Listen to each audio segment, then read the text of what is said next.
Sen.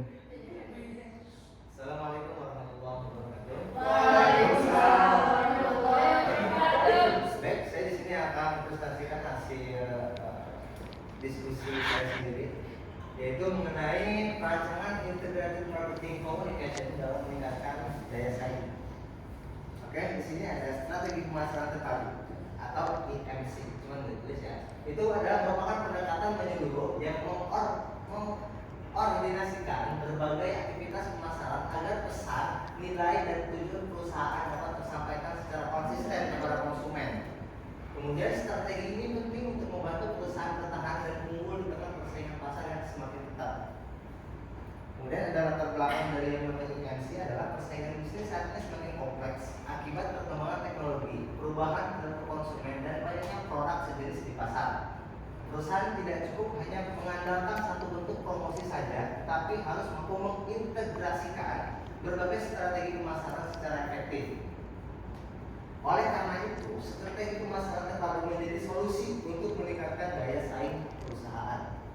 Kemudian ada pengertian strategi pemasaran terpadu.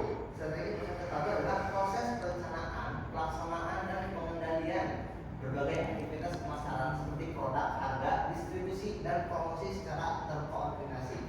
Tujuannya adalah menciptakan pesan pemasaran yang konsisten serta memberikan nilai yang jelas kepada konsumen. Dan ada tujuan strategi pemasaran terpadu, yaitu tujuan utama strategi pemasaran terpadu adalah meningkatkan efektivitas pemasaran secara keseluruhan.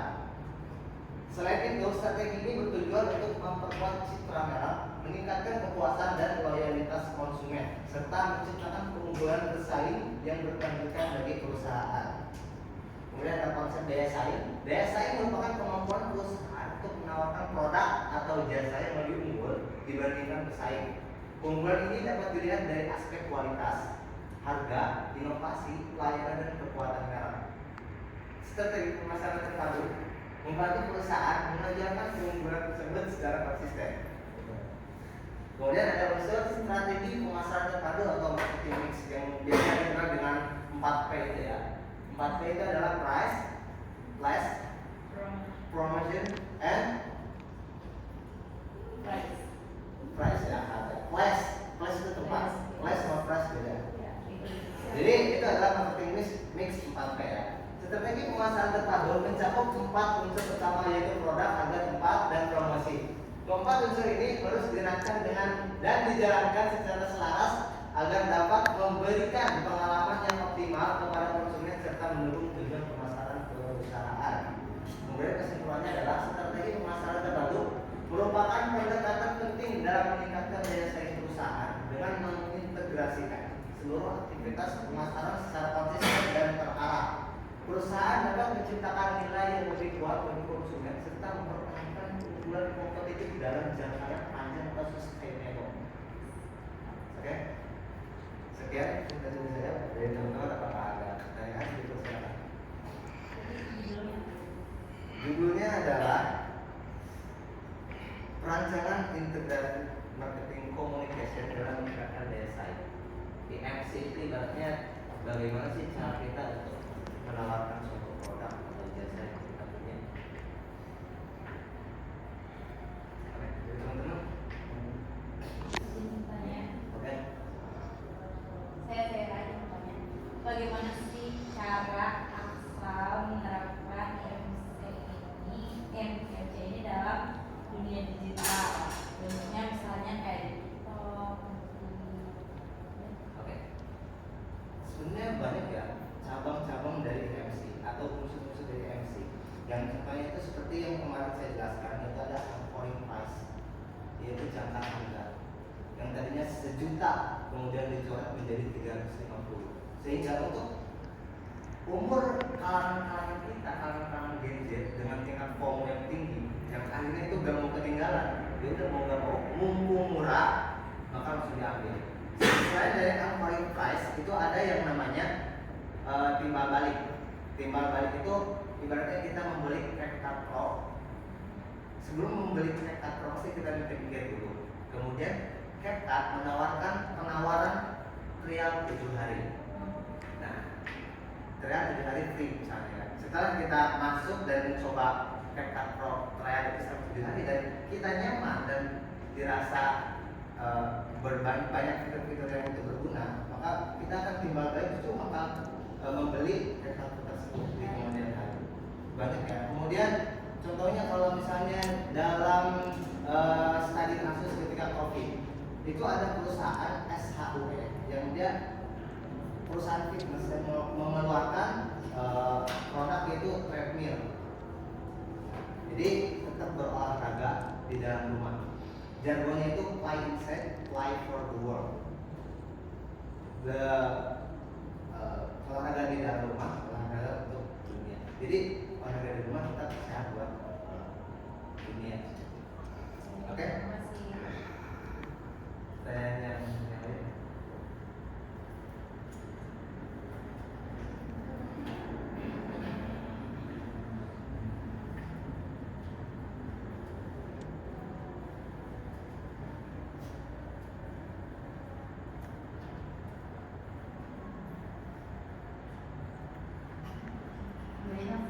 Boleh, saya. Gimana sih caranya IMC ini tuh bikin konsumen tuh lebih ingat sama satu brand dibanding brand yang lain? IMC lebih lebih ingat gitu. Iya. Ya supaya gitu dari brand yang lain. Sebenarnya IMC itu kan terkait komunikasi. Jadi selain bagaimana cara atau strategi kita menawarkan produk ke orang lain, itu kita harus mementingkan yang namanya kualitas terlebih dahulu juga, supaya ketika ada pesan, misalnya ada harga, ada kualitas, dan itu memang benar-benar kenyataannya seperti itu, maka ya kita akan menjadi pelanggan yang loyal, akan menjadi pelanggan yang dirasa puas ketika membeli satu produk dari brand tertentu. Dan kemudian apabila di suatu hari kita bosan dengan produk tersebut, ya kita nggak kemana-mana karena kita udah nyaman dengan satu brand, kemudian kita membeli brand tersebut kembali di kemudian hari. Yang pada intinya adalah selain dari yang namanya kuantiti atau tingkat jumlah yang banyak, itu kita harus mengandalkan yang namanya kualitas dulu. Menurut saya, kalau kualitasnya bagus, itu bisa meningkatkan loyalitas pelanggannya cenderung lebih baik lebih besar. Oke, pertanyaan yang lain? Dari? Silakan. Mau nanya dong, Oke. kalau kelemahan dari model rancangan IMC itu apa aja ya? Oke, kelemahan dari MC itu kadang ini kan ada integrasi ya. Integrasi itu ibaratnya kita menawarkan produk dari berbagai platform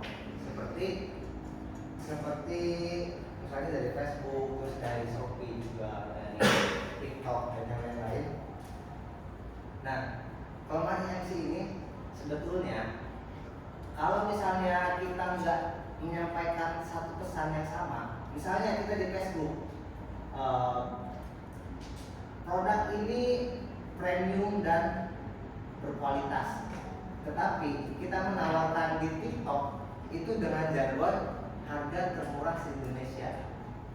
Nah, kadang EMC ini justru nggak selaras apa yang disampaikan di Facebook, apa yang disampaikan di TikTok. Akhirnya para pelanggan itu malah bingung mana yang benar, mana yang apakah emang benar-benar murah atau emang benar-benar kualitasnya bagus atau jelek.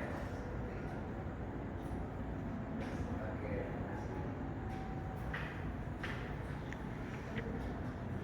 Oke, yang lain?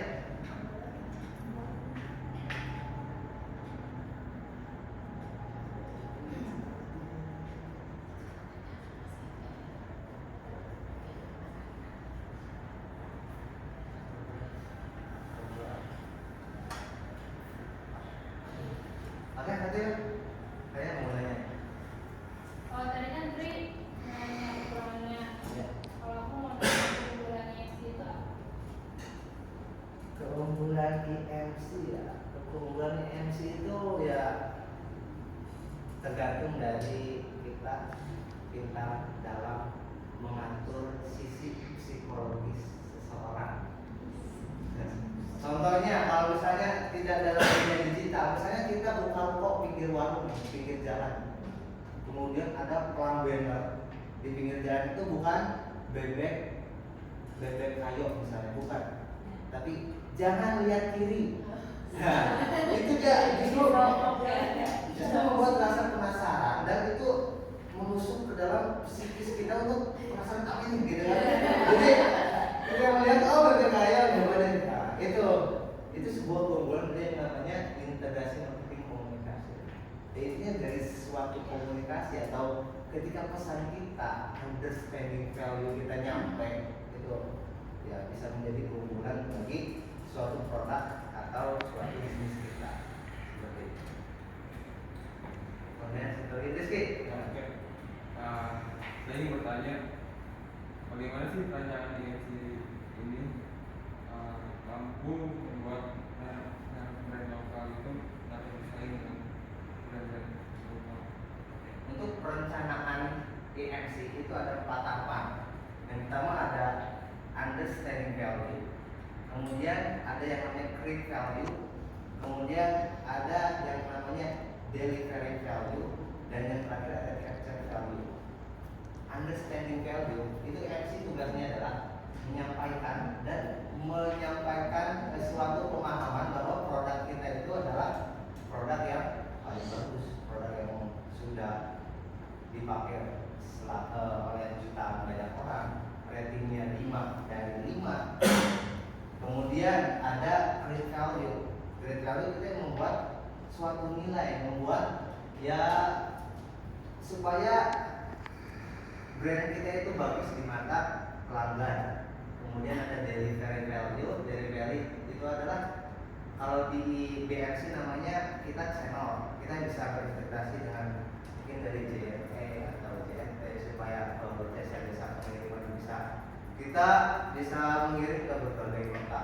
Kemudian ada yang terakhir yaitu trade value. Trade value itu kita terus mengevaluasi nilai dan kita harus terima terhadap kritikan dari pelanggan.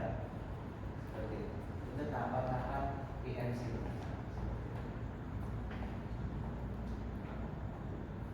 Cukup. Oke, mungkin cukup sekian presentasi dari